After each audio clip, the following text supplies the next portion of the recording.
All in the downs the fleet lay moored, their streamers waving in the wind, when black-eyed Susan came on board, saying, "Tell me, jovial sailors, tell me true, does my sweet William dwell amongst your crew?"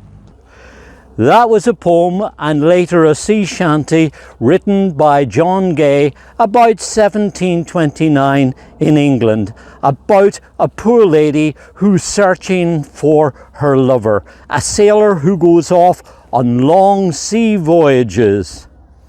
The good news is that she found her sweet William and they were reunited.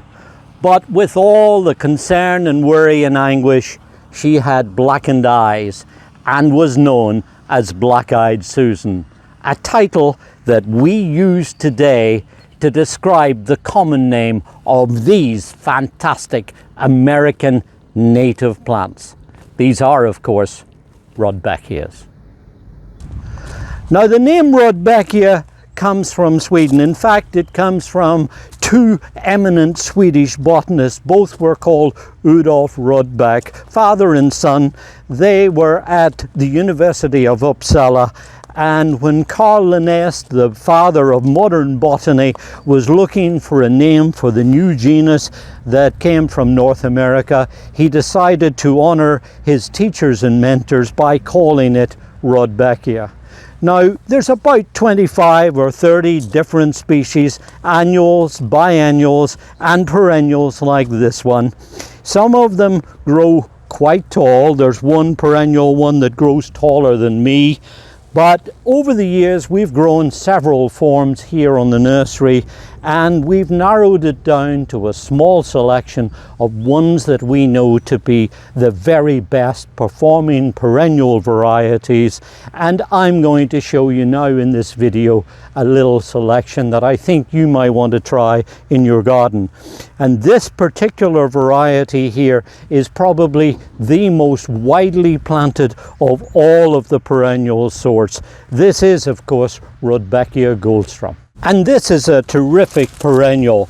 Just look at the way that it carries these bright golden yellow flowers with a distinctive black central cone on prominently above its dark green foliage, growing about 18 inches to 2 foot and sometimes up to 3 foot if it's in very rich ground, and spreading out to about the same wide.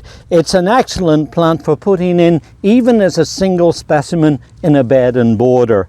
But if you're able to take it and plant it in large masses like we have here, you can see the combined effect of all of these plants growing really does brighten up any particular garden scene. Will grow in sun or partially shaded site.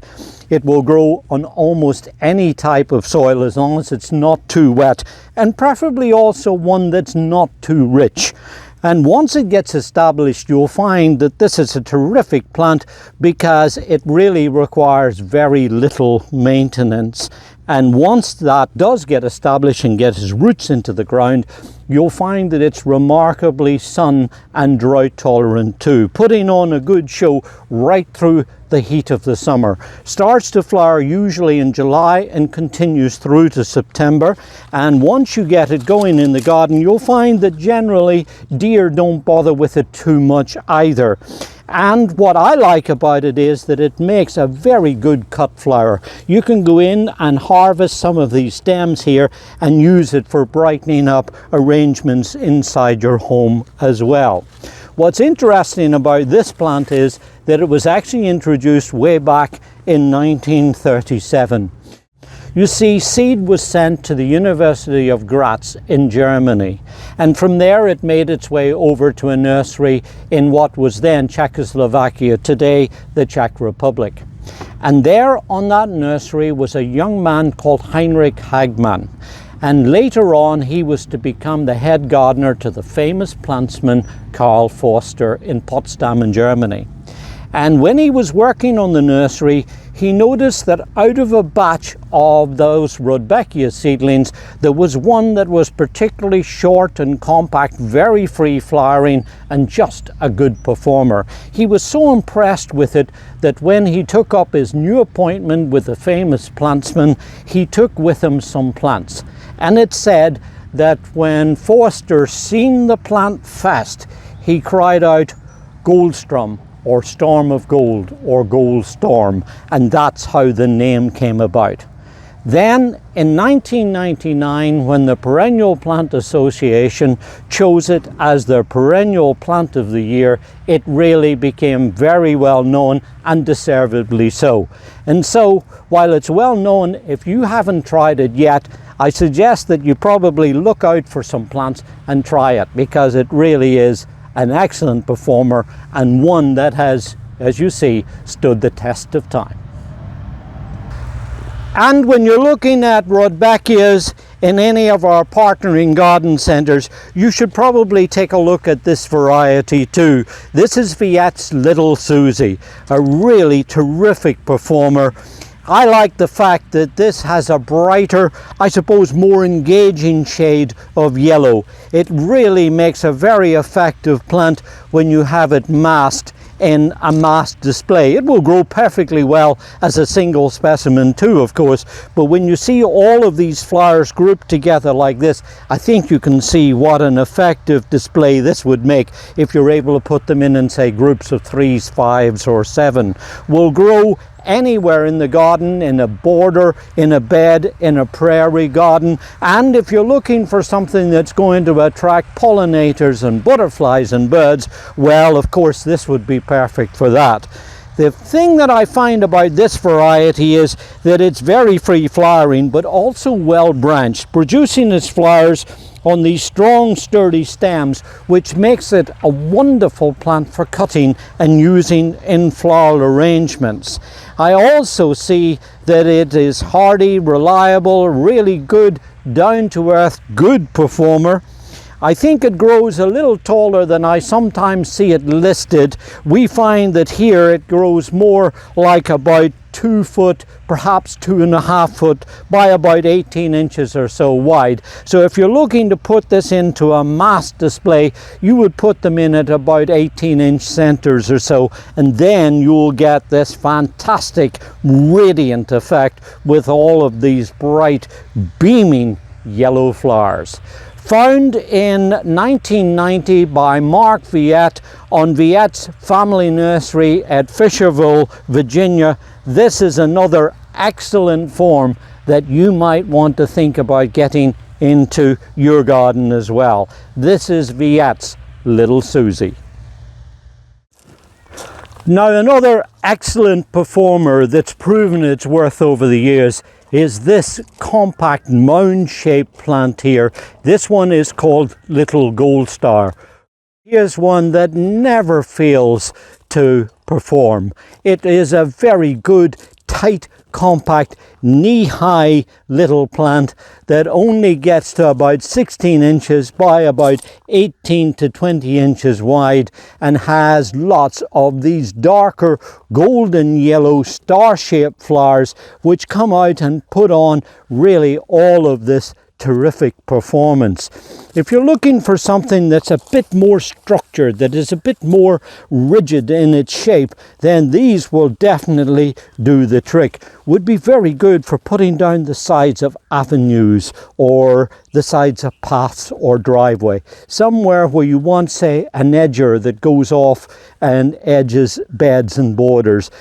Raised by the Gelito Seed Company in Germany, and released in 2009. This is a variety that we've been growing over the years, and it's been never fails to impress us. An excellent variety, certainly good whether it be a single specimen or planted out in larger groups. This is another excellent variety. So there's 3 really good performing varieties, but there's one more I want to tell you about.